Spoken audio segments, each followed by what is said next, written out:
એકવાર ગૌતમ ઋષિ એમ કહેવાય ભગવાનની સાધના કરવાની એની ઈચ્છા થઈ. ગૌતમ ઋષિને એમ થયું મારે કઈ જગ્યાએ સાધના કરવી જેથી મારી સાધનામાં કોઈ વિક્ષેપ ન થાય. કારણ કે ભજન માટે ભૂમિકા બહુ મહત્વની છે. ભજન એવી જગ્યાએ કરાય જ્યાં બાધક ન બને. શ્રીમદ ભાગવતમાં ધ્રુવને જ્યારે ભક્તિ કરવાની ઈચ્છા થઈ ત્યારે ગંગાને કિનારે આનંદ વનમાં ગયા. પણ આનંદ વનમાં ગંગાને કિનારે ભક્તિ કરવા લાગ્યા. ગંગાનો પ્રવાહ ધમધમાટી આવતો હતો એટલે એની સાધનામાં વિશેષ થતો હતો. ધ્યાનમાં ભંગ થતું હતું. ગંગાનો એટલો બધો પ્રવાહ આવતો હતો એટલા માટે. તો ધ્રુવ ત્યાંથી ઊભા થઈ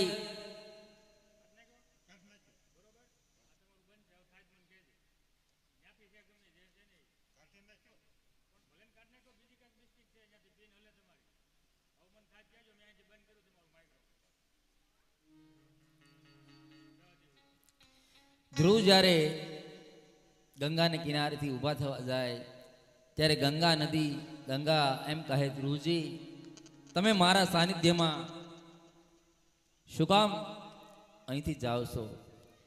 ત્યારે ધ્રુવ કહે માં તારો અવાજ બહુ આવે છે, મારી સાધનામાં વિશેષ થાય છે. ત્યારે એમ કહેવાય ગંગાજી ક્યાં સ્થિર થઈ ગયા, ધ્રુવને સહાયતા આપી. એમ સુત પુરાણી સૌનક ઋષિઓને કહે કે ગૌતમ ઋષિને એમ થયું કે કઈ જગ્યાએ મારે સાધના કરવી. દક્ષિણ ભારતમાં એમ કહેવાય બ્રહ્મગીરી પર્વત ઉપર જ્યાં એક સુંદર ખીણ છે, ઝરણાઓ વહે છે, શીતળ મંદ અને સુગંધ પવન વહે છે, એ જગ્યાએ ગૌતમ ઋષિ તપ કરવા માટે ગયા. હજારો વર્ષ સુધી ગૌતમ ઋષિ તપ કર્યું. પણ સુત પુરાણી કહે સોનકને કે એ સમયે આ સૃષ્ટિ ઉપર ધરતી ઉપર અનાવૃષ્ટિ થઈ, દુષ્કાળ પડ્યો. 100 વર્ષ સુધી દુષ્કાળ પડ્યો અને જીવ માત્ર પાણીથી તરસ્યા થઈ અને જ્યાં ત્યાં ભટકવા લાગ્યા.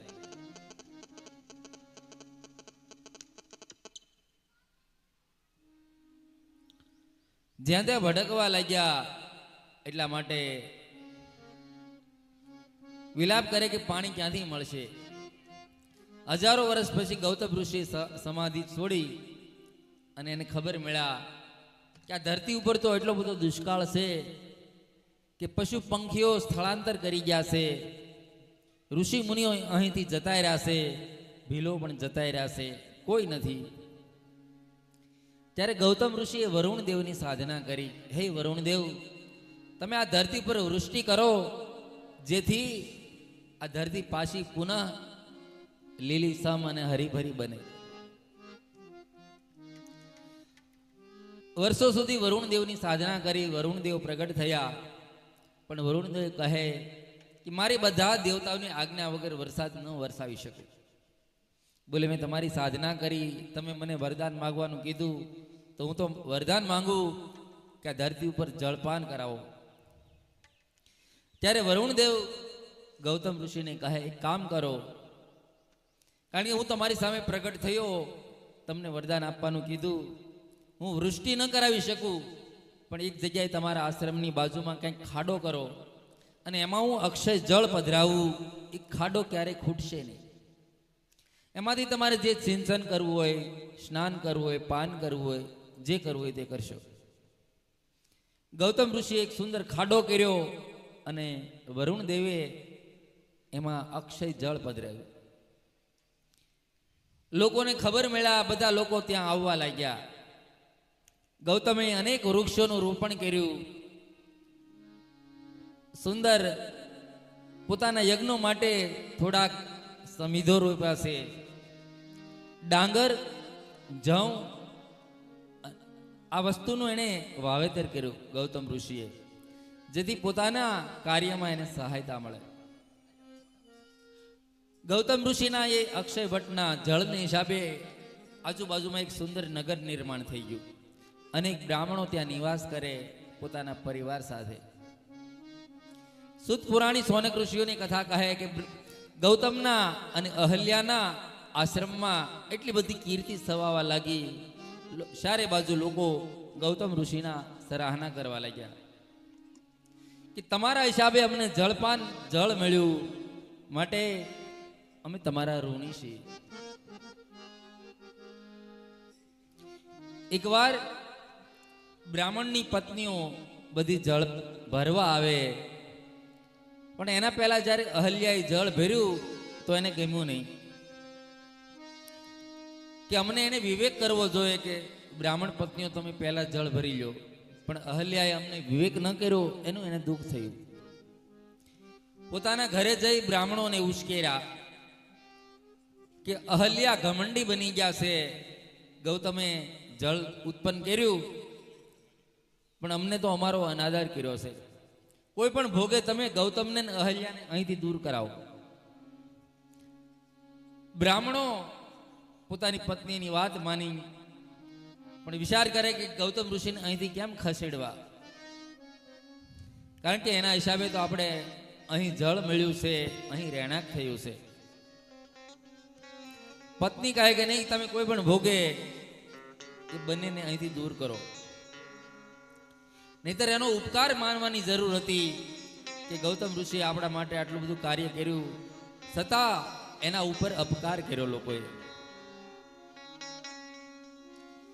બધા બ્રાહ્મણોએ ગણપતિની સાધના કરી અને ગણપતિને પ્રગટ કરાવ્યા. ગણેશ, તમે અમારું કાર્ય કરો. બોલે કયું? બોલે ગૌતમને ને અહલ્યાને અહીંથી દૂર જાય એવું કાર્ય કરો. ગણેશજી કહે કે તમારે તો એનો ઉપકાર માનવાની જરૂર હતી, તમારા એના હિસાબે તો તમે અત્યારે અહીંયા આનંદ કરો છો, કારણ કે આ સૃષ્ટિ ઉપર ક્યાંય પાણી નથી અને ગૌતમ ઋષિએ તો તમને પાણી અપાયું, છતાં તમે એનો અપરાધ કરવા માંગો છો. બ્રાહ્મણો માન્યા નહીં કે નહીં, કોઈ પણ ભોગે એને અહીંથી દૂર કરો.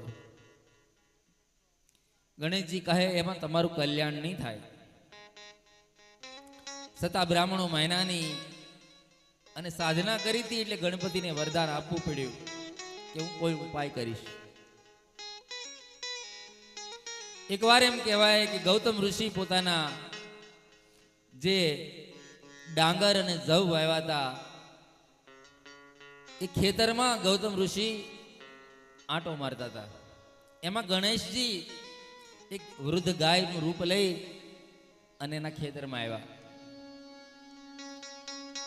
હવે ગૌતમ ઋષિ ગાયને હાંકવા માટે એક તણખલું લીધું કે જેથી મારો પાક બસી જાય, પણ ગણપતિ તો એવી લીલા કરી એટલે વૃદ્ધ ગાય હતી એ તણખલાથી ખાલી ગૌતમ ઋષિ હટાવ્યા અને એ સમયે ગાય ત્યાં પડી અને મૃત્યુ પામી ગઈ.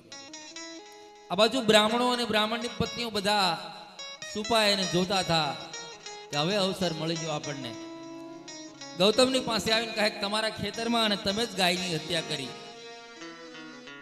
આટલો મોટો અપરાધ કર્યો, તમે ગૌ હત્યા કરી, માટે અમારા નગરમાંથી તમે નીકળી જાઓ. ગૌતમ ઋષિ વિચાર કરે તો મેં તો ગાયને કઈ માર્યું નથી અને કેમ મૃત્યુ પામી. બોલે તમે નીકળી જાઓ.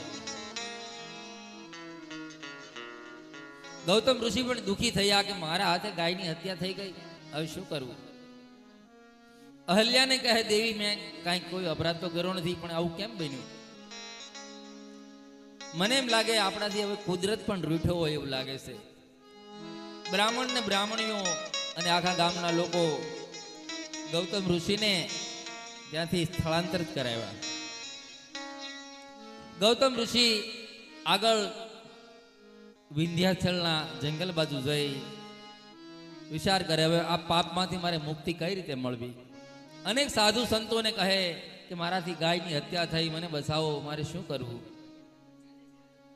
ત્યારે સાધુઓ કહે ગૌતમ તમે અહીં નદીને પટાંગરમાં એક પાર્થિવ શિવલિંગ બનાવો અને એની પૂજા કરો, કારણ કે આ જગતમાં ગમે એટલા પાપ કર્યા હોય એને ભગવાન ભૂતનાથ શિવજી પાર્થિવની પૂજા